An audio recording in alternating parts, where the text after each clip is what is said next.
Menanggapi hal tersebut, Ustazah Hajah Siti Khoiriyah, pimpinan Majelis Taklim Raudatul Faizin saat perayaan peringatan Maulid Nabi Muhammad SAW di Majelis Taklim Raudatul Faizin Kampung Gandoang, RT 03 RW 04 Desa Gandoang, Kecamatan Cilengsi, Kabupaten Bogor yang dipimpinnya.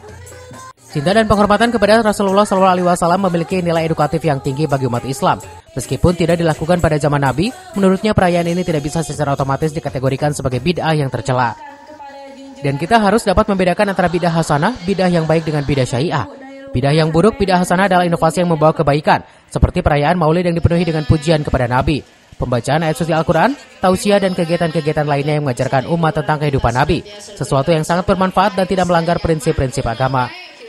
Perayaan Maulid Nabi adalah sebuah kesempatan umat untuk belajar dan meneladani kehidupan Rasulullah SAW sebagai sosok yang sempurna baik sebagai pemimpin agama, kepala keluarga maupun anggota masyarakat yang selalu memberikan solusi atas konflik yang ada. Menurut saya mah orang-orang yang mengatakan memang bid'ah silakan untuk mereka sendiri ya. Saya tidak akan saya tidak akan komen untuk masalah tersebut nafsi. Tapi menurut saya bukan masalah bid'ah, karena bid'ah itu ada bid'ah hasanah, ada bid'ah dolalah. Di sini termasuk bid'ah hasanah karena dengan kita hadir ke majelis taklim akan bertambah keimanan kita pada Allah, pun akan bertambah ilmu kita karena di majelis taklim kita bertambah ilmu.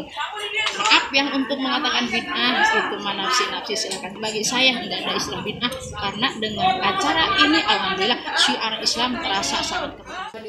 Sebagai umat Nabi Muhammad, penting bagi kita untuk menjaga persatuan di tengah perbedaan pendapat. Tidak perlu perbedaan tersebut menjadi sesuatu yang dapat merusak hubungan antar umat Islam yang dapat memecah belah umat. Dari Cilengsi, Kabupaten Bogor, Edi Junaidi melaporkan. Bersolawat terus, ya Bu ya.